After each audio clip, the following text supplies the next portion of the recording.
GT news मेट्राइज के सर्वे में उत्तर प्रदेश में एनडीए को 78 सीटों पर जीत मिलती दिख रही है, 80 में से 78, जबकि इंडिया गठबंधन सिर्फ 2 सीट जीतता दिख रहा है। यानी एनडीए गठबंधन को यहां लगभग एक तरफा विजय मिल रही है। अब मनोज जी, मुझे आपका रुख करना पड़ेगा, इसमें बहुजन समाज पार्टी कहीं नहीं दिख रही। बहुजन समाज पार्टी को आपने एनडीए का हिस्सा बना दिया है क्या?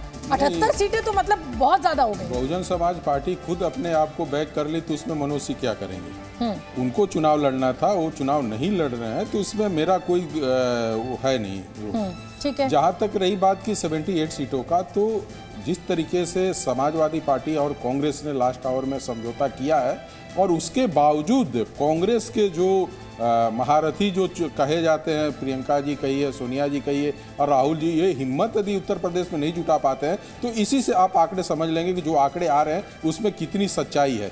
इतने समझौते और इतने के बाद उसके बाद आरएलडी का टूट जाना, मैं पहले भी बोला था कि आरएलडी यदि बीजेपी के साथ नहीं भी आती तो बीजेपी के सीटों में फर्क उतना नहीं पड़ता, लेकिन यदि आरएलडी अलग हो गई है तो समाजवादी पार्टी ठीक है, वो तो अभी दीपक जी आपके साथ चर्चा करेंगे और सवाल भी पूछेंगे, लेकिन मैं आप जल्दी से वोट परसेंटेज बता देती हूँ। देखिए 78 सीटें 80 में से, तो एनडीए को 58% वोट परसेंटेज मिल रहा है, और यही वजह है 78 सीटें जीतने की, जब भी इंडिया गठबंधन को सिर्फ 32% वोट मिल रहा है, बीएसपी को 8% और अन्य के खाते में 2%। तो अब देख रहे हैं 50% से ज्यादा, 58% वोट, ये अपने आप में लैंडमार्क होगा मेरे ख्याल से। 58% वोट उत्तर प्रदेश में आज तक किसी भी राजनीतिक पार्टी को नहीं मिला होगा। चलिए अपने पैनल को इंट्रोड्यूस कर देता हूं। शहजाद पूनावाला भारतीय जनता पार्टी के राष्ट्रीय प्रवक्ता मेरे साथ हैं, राजीव रंजन जी अब एनडीए के साथ हैं और नेशनल सेक्रेटरी जेडीयू के, वो मेरे साथ हैं। अनुराग भदौरिया जी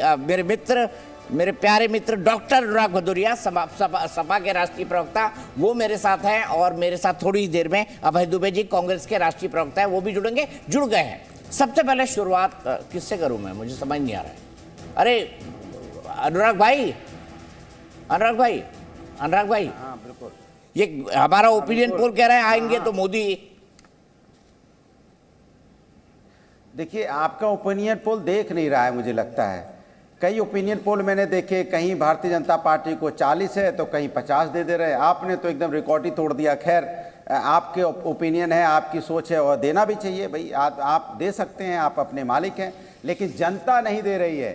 जिस तरह से किसान रोड पे, किसान नहीं दे रहा है, छात्रों पे लाठियां बरसाई जा रही हैं, उनको रोजगार नहीं मिल रहा, वो नहीं दे रहा है। रोजगार, यहाँ बेरोजगारी से आत्महत्या कर रहे लोग, वो वोट नहीं दे रहे हैं। महंगाई से जिनकी कमर टूटी पड़ी है वो वोट नहीं दे रहे हैं। महिलाओं पे जिस तरह से अत्याचार बढ़ा है वो वोट नहीं दे रहे हैं। तो वोट दे कौन रहा है, मुझे ये नहीं समझ में आ रहा। यूथ दे नहीं रहा है। अच्छा, अग्निवीर के साथ जो अन्याय हुआ, जिस तरह से वो रोड पे प्रदर्शन कर रहे थे, तो अग्निवीर सैनिक दे नहीं रहे, महिला दे नहीं रही, युवा दे नहीं रहा, किसान दे नहीं रहा। हाँ, ये आपका ओपिनियन पोल दे रहा है वोट। तो ओपिनियन पोल टीवी पे तो कितने भी आंकड़े दे दो भैया, 80 में 80 दे देते, आपने बेकारी 2 छोड़ दिया। हमने तो मध्य प्रदेश और राजस्थान का जब आंकड़ा दिया था, और राजस्थान में ये कहा जा रहा था कि साहब आप अच्छा प्रदर्शन करेंगे, मध्य प्रदेश में जब आप इसी आंकड़े में ओपिनियन पोल में और एग्जिट पोल में आप अच्छा कर रहे थे, तब आपको ये एतराज नहीं हुआ। अनुराग भदौरिया आज क्योंकि अनुराग भदौरिया को मध्य प्रदेश की बात याद मत दिलाइए, उनको याद रह जाएगा कांग्रेस चिरकुट पार्टी है, कांग्रेस धोखेबाज पार्टी है, कांग्रेस जो है पाखंडी पार्टी है। और क्या शब्द था,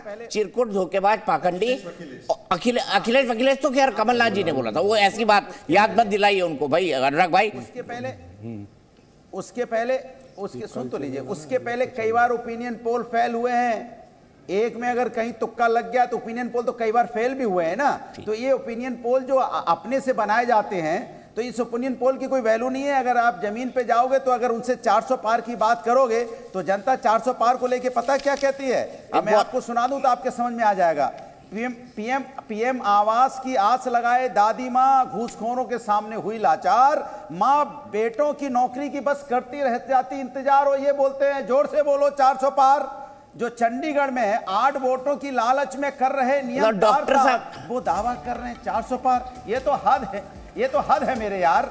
बहुत बढ़िया, बहुत बढ़िया, बहुत शानदार कविता लिखी है अनुराग भाई, डॉक्टर अनुराग भदौरिया जी। नैतिकता हो रही शर्मसार, ये कह रहे जोर से बोले 400 पार, रुपए पे डॉलर हुआ सवार, आतंकवाद ने कर दी हद पार, काला धन वापस नहीं मेरे आया मेरे यार, ये कह रहे जोर से बोलो 400 पार। अनुराग भाई, ये आप कई बार सुना चुके हैं और हम कई बार सुन चुके हैं, इसीलिए मैंने मेरे प्रिय मित्र का नामकरण कर रखा है।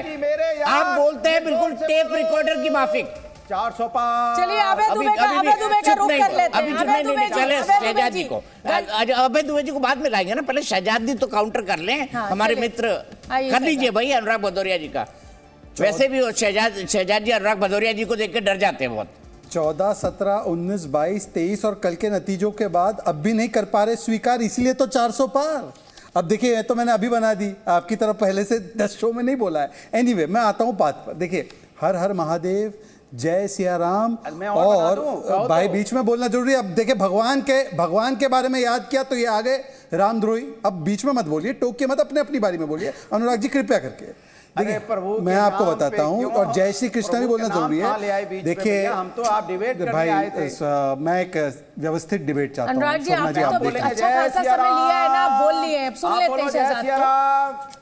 अरे सुन लीजिए प्रभु, सुन लीजिए। वन साइडेड आप ही बोलते रहिएगा तो फिर मतलब कैसे काम चलेगा? आपकी कविता भी सुन ली, आपकी बात भी सुन ली। पहले HMV होता था, HMV टूट गया, टेप रिकॉर्डर, अब पेन ड्राइव आ गई, लेकिन अनुराग भाई का पुराना टेप रिकॉर्डर अभी भी बज रहा है। चलिए शहजाद, अपनी बात रखिए। टेप रिकॉर्डर नहीं तो वायरस है, बीच में हैक करने की कोशिश करते रहते हैं। ऐसी भाषा नहीं, मैं भाषा अपने नहीं, समय में बोलता हूँ, फिर बाकी हाँ, अपने। देखिए, एक तो अच्छी बात है शोभना जी, सुखद अनुभव ये है 77 सीट 78 सीट नहीं, कि जो राम भक्तों पर गोलियां चलाते थे वो जय सिया राम कर रहे टीवी पे। बताइए कितना सुखद अनुभव है हमारे लिए। दूसरी बात मैं अभी पूरा करना चाहता हूँ। देखिए, मैंने इसलिए ये नारे लगवाए क्योंकि आज रामलला और गीता का आशीर्वाद है हम पे। रामलला और गीता का मतलब पता है?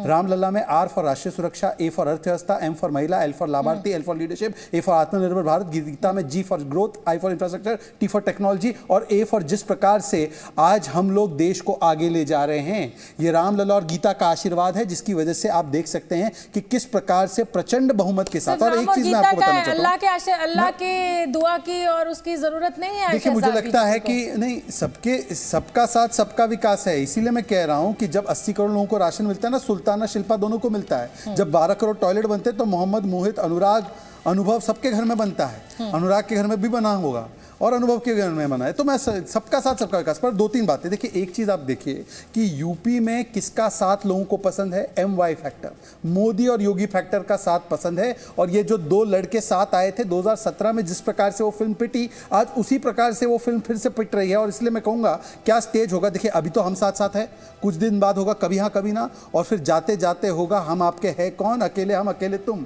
देख लीजिए, ये होने वाला है। और मैं आपको इसके पीछे कारण भी बताता हूं। क्रिएटिव गेस्ट आ रहे हैं आज दीपक जी, हमारे सारे ओपिनियन। देखिए, ऐसा है कि देखिए, शेरो शायरी चल रही है, आप समझिए थोड़ा क्रिएट मैं भी कर देता हूँ शोभना जी। हाँ। मैं पीछे नहीं रहना चाहता हूँ। हाँ। अनुराग भाई गाना गाएंगे फिर, हम तो ठहरे परदेशी साथ। नहीं, फिर राहुल जी गाना गाएंगे कि अच्छा सिल्ला दिया तूने मेरे प्यार का। अच्छा देखिए, ऐसा है एक सीरियस नोट पे 10 सेकंड लेता हूँ। देखिए, आपका ओपिनियन पोल को गाली देने से कुछ नहीं होगा। कल ये जनता और ईवीएम को भी गाली देंगे। सवाल ये है कि इलेक्शन के अलावा इंडिकेशन देखिए, रायबरेली छोड़कर अगर कोई राज्यसभा चले जाता है, अगर कोई यूपी के 2 लड़के 3 वोट नहीं ला पाते हैं अपने विधायकों के, तो ये एक एक करके इंडिकेशन है। इसमें ये मट्रीज का ओपिनियन पोल, ये भी एक इंडिकेशन है कि आने वाला क्या है। चलिए ठीक है, मैं अब अभय दुबे आपका रुख कर लेती हूँ। अभय दुबे जी, इंडिया गठबंधन का हिस्सा अखिलेश यादव और राहुल गांधी हमें दिखाई दिए यात्रा में साथ साथ एक मंच पर, लेकिन उसका असर इस ओपिनियन पोल के आंकड़े में नहीं आता हुआ दिखाई दे रहा है। 49% से सीधे 58% वोट परसेंटेज बीजेपी का इस आंकड़े में दिखाई दे रहा है। क्या कहेंगे आप, सहमत हैं आप?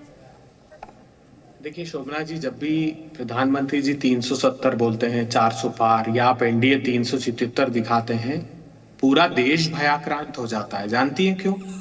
उनको याद आता है ऐसा ना हो प्रधानमंत्री जी इस आंकड़े के बाद जो 60 और 70 रुपए का पेट्रोल और डीजल था वो 400 के पार कर दे, जो दाल और तेल 60 और 70 रुपए थी उसको 400 के पार कर दे। प्रधानमंत्री जी बेरोजगारी चरम पर ले जाए।